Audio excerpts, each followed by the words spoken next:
جو کلمت اللہ یعنی عیسیٰ کی تصدیق کریں گے اور سردار ہوں گے اور عورتوں سے رغبت نہ رکھنے والے اور ایک پیغمبر یعنی نیکوکاروں میں ہوں گے۔ زکریا نے کہا، اے پروردگار، میرے ہاں لڑکا کیوں کر پیدا ہوگا کہ میں تو بڈھا ہو گیا ہوں اور میری بیوی بانجھ ہے؟ فرمایا، اسی طرح اللہ جو چاہتا ہے کرتا ہے۔ زکریا نے کہا کہ پروردگار، میرے لیے کوئی نشانی مقرر فرما دے۔ فرمایا، تمہاری نشانی یہ ہے کہ تم لوگوں سے 3 دن اشارے کے سوا بات نہ کر سکو گے، تو ان دنوں میں اپنے پروردگار کی کثرت سے یاد اور صبح و شام اس کی تسبیح کرنا۔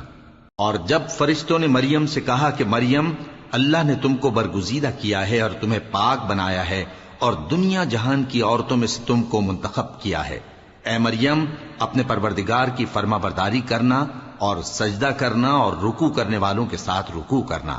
اے نبی، یہ باتیں اخبار غیب میں سے ہیں جو ہم تمہارے پاس بھیجتے ہیں۔ اور جب وہ لوگ اپنے قلم بطور قرعہ ڈال رہے تھے کہ مریم کا کفیل کون بنے، تو تم ان کے پاس نہیں تھے، اور نہ اس وقت ہی ان کے پاس تھے جب وہ آپس میں جھگڑ رہے تھے۔ وہ وقت بھی یاد کرنے کے لائق ہے جب فرشتوں نے مریم سے کہا کہ مریم، اللہ تم کو اپنی طرف سے ایک کلمے کی بشارت دیتا ہے جس کا نام مسیح اور مشہور عیسیٰ ابن مریم ہوگا، اور جو دنیا اور آخرت میں آبرو مند اور مقربین میں سے ہوگا، اور ماں کی گود میں اور بڑی عمر کا ہو کر دونوں حالتوں میں لوگوں سے یکساں گفتگو کرے گا اور نیکوکاروں میں ہوگا۔ مریم نے کہا کہ پروردگار، میرے ہاں بچہ کیوں کر ہوگا کہ کسی انسان نے مجھے ہاتھ تک تو لگایا نہیں؟ فرمایا کہ اللہ اسی طرح جو چاہتا ہے پیدا کرتا ہے، جب وہ کوئی کام کرنا چاہتا ہے تو ارشاد فرما دیتا ہے کہ ہو جا، تو وہ ہو جاتا ہے۔ اور وہ اسے کتاب و حکمت اور تورات اور انجیل کا علم عطا کرے گا، اور عیسیٰ بنی اسرائیل کی طرف پیغمبر ہو کر جائیں گے اور کہیں گے کہ میں تمہارے پاس تمہارے پروردگار کی طرف سے نشانی لے کر آیا ہوں، وہ یہ کہ تمہارے سامنے مٹی سے پرندے کی صورت بناتا ہوں، پھر اس میں پھونک مارتا ہوں تو وہ اللہ کے حکم سے سچ مچ پرندہ ہو جاتا ہے، اور پیدائشی اندھے اور ابرص کو تندرست کر دیتا ہوں، اور اللہ کے حکم سے مردوں کو زندہ کر دیتا ہوں، اور جو کچھ تم کھا کر آتے ہو اور جو اپنے گھروں میں جمع کر رکھتے ہو سب تم کو بتا دیتا ہوں۔ اگر تم صاحب ایمان ہو تو ان باتوں میں تمہارے لیے نشانی ہے، اور مجھ سے پہلے جو تورات نازل ہوئی تھی اس کی تصدیق بھی کرتا ہوں، اور میں اس لیے بھی آیا ہوں کہ بعض چیزیں جو تم پر حرام تھیں ان کو تمہارے لیے حلال کر دوں، اور میں تو تمہارے پروردگار کی طرف سے نشانی لے کر آیا ہوں۔ تو اللہ سے ڈرو اور میرا کہا مانو، کچھ شک نہیں کہ اللہ ہی میرا اور تمہارا پروردگار ہے، تو اسی کی عبادت کرو، یہی سیدھا رستہ ہے۔ پھر جب عیسیٰ نے ان کی طرف سے انکار و نافرمانی ہی دیکھی تو کہنے لگے کہ کوئی ہے جو اللہ کا طرفدار اور میرا مددگار ہو؟ حواری بولے کہ ہم اللہ کے طرفدار اور آپ کے مددگار ہیں، ہم اللہ پر ایمان لائے اور آپ گواہ رہیں کہ ہم فرما بردار ہیں۔ اے پروردگار، جو کتاب تو نے نازل فرمائی ہے ہم اس پر ایمان لے آئے اور تیرے پیغمبر کے متبع ہو چکے، تو ہم کو ماننے والوں میں لکھ رکھ۔ اور وہ یعنی یہود قتل عیسیٰ کے بارے میں ایک چال چلے، اور اللہ نے بھی عیسیٰ کو بچانے کے لیے تدبیر کی، اور اللہ بہترین تدبیر کرنے والا ہے۔ اس وقت اللہ نے فرمایا کہ عیسیٰ، میں تمہاری دنیا میں رہنے کی مدت پوری کر کے تم کو اپنی طرف اٹھا لوں گا اور تمہیں کافروں کی صحبت سے پاک کر دوں گا، اور جو لوگ تمہاری پیروی کریں گے ان کو کافروں پر قیامت تک فائق و غالب رکھوں گا۔ پھر تم سب میرے پاس لوٹ کر آؤ گے تو جن باتوں میں تم اختلاف کرتے رہے اس دن تم میں ان کا فیصلہ کر دوں گا۔ اب جو کافر ہوئے ان کو دنیا اور آخرت دونوں میں سخت عذاب دوں گا، اور ان کا کوئی مددگار نہ ہوگا۔ اور جو لوگ ایمان لائے اور عمل نیک کرتے رہے ان کو اللہ پورا پورا صلہ دے گا، اور اللہ ظالموں کو دوست نہیں رکھتا۔ اے نبی، یہ ہم تم کو اللہ کی آیتیں اور حکمت بھری نصیحتیں پڑھ پڑھ کر سناتے ہیں۔ عیسیٰ کا حال اللہ کے نزدیک آدم کا سا ہے کہ اس نے پہلے مٹی سے ان کو بنایا، پھر فرمایا کہ باشعور انسان ہو جا، تو وہ ویسے ہی ہو گئے۔ یہ بات تمہارے پروردگار کی طرف سے حق ہے، تو تم ہرگز شک کرنے والوں میں نہ ہونا۔ پھر اگر یہ لوگ عیسیٰ کے بارے میں تم سے جھگڑا کریں اس کے بعد کہ تم کو حقیقت معلوم ہو ہی چکی ہے، تو ان سے کہنا کہ آؤ ہم اپنے بیٹوں اور بیٹیوں کو بلائیں، تم اپنے بیٹوں اور بیٹیوں کو بلاؤ، اور ہم خود بھی آئیں اور تم خود بھی آؤ، پھر دونوں فریق اللہ سے دعا و التجا کریں، اس طرح جھوٹوں پر اللہ کی لعنت بھیجیں۔ یہ تمام بیانات صحیح ہیں اور اللہ کے سوا کوئی معبود نہیں، اور بے شک اللہ غالب ہے، صاحب حکمت ہے۔ بس اگر یہ لوگ پھر جائیں تو اللہ مفسدوں کو خوب جانتا ہے۔ کہہ دو کہ اے اہل کتاب، جو بات ہمارے اور تمہارے دونوں کے درمیان یکساں تسلیم کی گئی ہے اس کی طرف آؤ، وہ یہ کہ اللہ کے سوا ہم کسی کی عبادت نہ کریں اور اس کے ساتھ کسی چیز کو شریک نہ بنائیں، اور ہم میں کوئی کسی کو اللہ کے سوا اپنا کارساز نہ سمجھے۔ پھر اگر یہ لوگ اس بات کو نہ مانیں تو ان سے کہہ دو کہ تم گواہ رہو کہ ہم اللہ کے فرما بردار ہیں۔ اے اہل کتاب، تم ابراہیم کے بارے میں کیوں جھگڑتے ہو، حالانکہ تورات اور انجیل ان کے بعد اتری ہیں اور وہ پہلے ہو چکے؟ تو کیا تم عقل نہیں رکھتے؟ دیکھو، ایسی بات میں تو تم نے جھگڑا کیا ہی تھا جس کا تمہیں کچھ علم تھا بھی، مگر ایسی بات میں کیوں جھگڑتے ہو جس کا تم کو کچھ بھی علم نہیں؟ اور اللہ جانتا ہے اور تم نہیں جانتے۔ ابراہیم نہ تو یہودی تھے اور نہ عیسائی، بلکہ سب سے بے تعلق ہو کر ایک اللہ کے ہو رہے تھے اور اسی کے فرما بردار تھے اور مشرکوں میں نہ تھے۔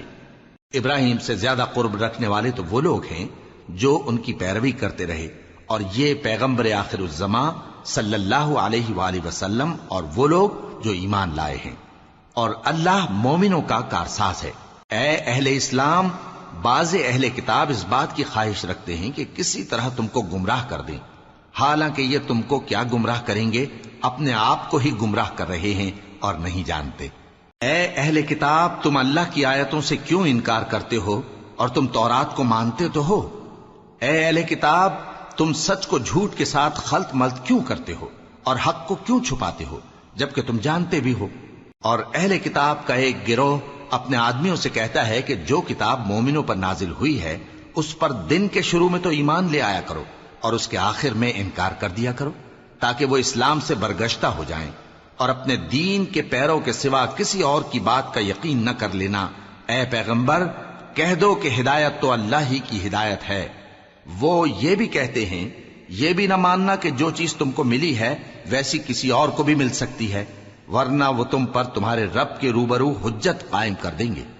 اے پیغمبر، کہہ دو کہ بزرگی اللہ ہی کے ہاتھ میں ہے، وہ جسے چاہتا ہے دیتا ہے، اور اللہ کشائش والا ہے، علم والا ہے۔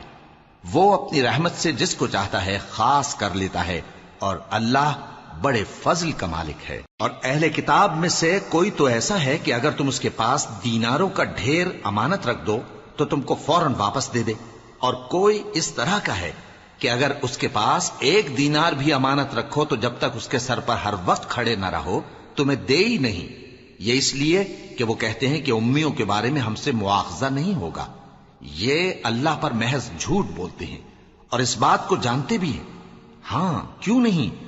جو شخص اپنے اقرار کو پورا کرے اور پرہیزگار بنا رہے تو اللہ بھی پرہیزگاروں کو دوست رکھتا ہے۔ جو لوگ اللہ کے اقراروں اور اپنی قسموں کو بیچ ڈالتے ہیں اور ان کے عوض تھوڑی سی قیمت حاصل کرتے ہیں، ان کا آخرت میں کچھ حصہ نہیں۔ ان سے اللہ نہ تو کلام کرے گا اور نہ قیامت کے روز ان کی طرف دیکھے گا، اور نہ ان کو پاک کرے گا، اور ان کو دکھ دینے والا عذاب ہوگا۔ اور ان اہل کتاب میں بعض ایسے ہیں کہ کتاب یعنی تورات کو زبان مروڑ مروڑ کر پڑھتے ہیں تاکہ تم سمجھو کہ جو کچھ وہ پڑھتے ہیں کتاب میں سے ہے، حالانکہ وہ کتاب میں سے نہیں ہوتا، اور کہتے ہیں کہ وہ اللہ کی طرف سے نازل ہوا ہے، حالانکہ وہ اللہ کی طرف سے نہیں ہوتا، اور اللہ پر جھوٹ بولتے ہیں اور یہ بات جانتے بھی ہیں۔ کسی آدمی کو شایع نہیں کہ اللہ اسے کتاب اور حکومت اور نبوت عطا فرمائے پھر وہ لوگوں سے کہے کہ اللہ کو چھوڑ کر میرے بندے ہو جاؤ، بلکہ اس کو یہ کہنا چاہیے کہ اے اہل کتاب، تم ربانی ہو جاؤ، کیونکہ تم کتاب کی تعلیم بھی دیتے ہو اور کیونکہ پڑھتے پڑھاتے رہتے ہو۔ اور اس کو یہ بھی نہیں کہنا چاہیے کہ تم فرشتوں اور پیغمبروں کو معبود بنا لو۔ بھلا جب تم مسلمان ہو چکے تو کیا وہ تمہیں کافر ہونے کو کہے گا؟